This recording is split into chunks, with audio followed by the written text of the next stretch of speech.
Good morning, everybody. This is Judith Echo. You're listening to Mad Love. Let's get into it. So, yeah, it's crazy. The Steelers do this. They have done this probably for the last 10 years. They look like they're a good team. They make the playoffs, and then they lose in the first round. It happens every single year for, even at the end of Big Ben's career. And, it's like they don't know how to build an offense. Their defense is usually stout. And I expected their defense to play well, and they did last night.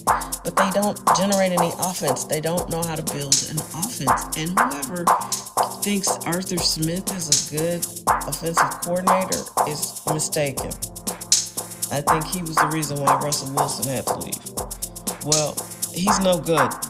And maybe Russell Wilson is washed up. I don't know. But to blame it all on Russell Wilson last year, I felt was unfair. Now, is it time for Russell to hang it up? Yes. He's handsome. I like looking at him. He has a great presence about him. He loves the Lord. He loves his wife and kids. That's great. He's a good look on the NFL, but he needs to retire. Aaron Rodgers probably should retire. There's no mobility there. And a tough defense like Houston's last night, he just couldn't get away. And it's not his fault. He's 42 years old, I think. And, he's not 42 like I was 42 or like you would be 42. He's 42 like someone who gets beaten upside the head and body with a bat every day. These guys, they suffer a lot. And then apparently the NFL does not have great benefit. If you're not a superstar, you really don't want to play in the NFL because you're not going to qualify for enough benefits and paying care and management. Because think about it, the stars and the scrubs take about just as much punishment. So it's pretty scary stuff. So anyway, in case you didn't know, the Steelers lost, which is what I expected. They just can't score enough points. Even with DK Metcalf out there, they completed a couple passes, but they just don't have a good wide receiver core. I think their running game was okay this year.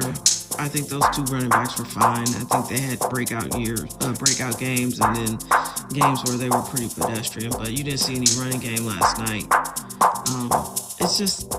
I think the play calls were uninspired, and I think it's time to blow that whole thing up in Pittsburgh and start all over. I said last year it's time for Mike T to go, and I love Mike Tomlin. No one likes seeing him on the sideline more than me, and he'll have his choice of jobs, but it's just time. He could be in the booth and be entertaining, or he could, I'd like to see him go to Miami. Maybe they get a good quarterback down there, because Tua is toast, but he would never go to Cleveland, but I think he would be fun for Shador, but they got to get the OC right. Tomlin is a defense-minded coach, so they got to get an offensive coordinator, and they got to knock it out the park. But the Steelers, it's tough. If you're a fan of the Steelers, you're just always like, oh, here we go again. First round of playoffs, heading home. But the game was ugly, and if you like defensive football, then that was right up your alley. C.J. Stroud looked horrible. I turned it off on his second or third interception. I just couldn't watch it anymore. But the score makes it sound like they just were kicking their ass the whole time, but they weren't. It was plenty of 6-3, 3-3 action. It was rough. It was hard to watch. But, like I said, that's what's going to be the undoing of football. You're going to see these players retire, and some of them will be more vocal than others about how much pain they're in, because these hits, man, that game last night, I think there's an extra level of intensity in the playoffs in terms of hitting. All weekend, I was like, damn, they're knocking my shit out of you. I mean, they are really hitting.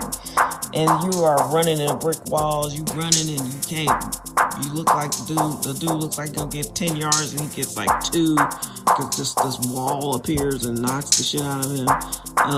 But that's damaging for both players, and it's gonna be difficult. I was watching a video, and it's the NFL's greed, man. They have this weird formula that allows you to get benefits for 5 years. Now, you know this damage they're doing to their bodies is going to go on for much longer than that. And I'm guessing if you are savvy with your money, I would say if I was an NFL player right now, I would form a medical LLC and probably park as much of my cash in it as possible and just start trying to, make all my medical expenses business expenses. You gotta get creative. But anyway, yeah, this is January, and we're already at like the 13th, so we gotta just keep our heads up, keep making moves. I'm very optimistic about my future. I'm ready for it to begin. I'm ready to switch timelines. There's some very exciting career opportunities on the horizon for me. And I'm excited about it. And I deserve to be excited about it. It's been a long time coming, so that's about it. That football game was just like so difficult to watch. But right now, everything's going great. I'm looking forward to an amazing day. I hope you have an amazing day. I don't understand all that's going on in the world. Now there's talk of Greenland and taking over their resources, so who knows? I'm not sure what Donald Trump is doing. I know a lot of people who were very public about voting for him because they thought he was the only answer. They are very public about regretting that, but big whoop. I don't think Kamala would have been better. I don't think she would have overtaken Venezuela, but who knows? I don't know what any of these people do. I don't like or trust or respect any politician, so who knows? You never know what her thing would have been. I'm gonna guess it would have been not this, but who knows? I don't know. So we just have to keep our eyes of discernment open, and we just have to know what we're getting ourselves into. Because this is wild. This is some wild shit. America is entering a very truly bizarre season. Astrologically, I think planets haven't been aligned like this in a really long time. A lot is at stake, but I do think the key to survival is spiritual and just vibrating at such a high frequency to be above the fray, if that makes sense. Because our nervous systems cannot handle much more stimulation, and I'm telling you, the more of this stuff you read and take in, it messes with your spiritual foundation. And that's kind of what anybody who benefits from you being not your best, that's what they want. They want you to be kind of out of it, kind of loopy, kind of weird, because you're easier to control when you're mad, but don't let them take control of you. God has a plan. This fool is part of the plan. And we just have to trust God and trust God's timing, which for me has been the hardest thing ever. But see, that's the thing. Nothing is a mystery to God. Nothing is a surprise to God. These things are happening, and, the universe and God responds to our signal. And we have to keep our signal strong and in faith,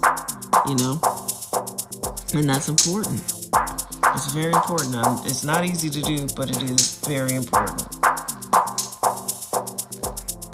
Like I said, I say a revised Ho'oponopono prayer, and I'm going to say it right now. I love you, God. I'm sorry I don't always recognize your love and divine orchestration over every moment of my life. Please forgive me. Thank you for everything. That's the revised one by Dr. Steve Young, but say the one that works. I can't remember the basic one, but I think it's, I love you, please forgive me, I'm sorry, thank you, something like that. Anyway, take care of yourselves, be strong, be wise, be focused, Ask God to deliver us from evil, seen and unseen, forces known and unknown. And we're going to just go be great, right? And, yeah, the Steelers have to start all over. They really need to rebuild their team. All right, have a good Tuesday, January 13th.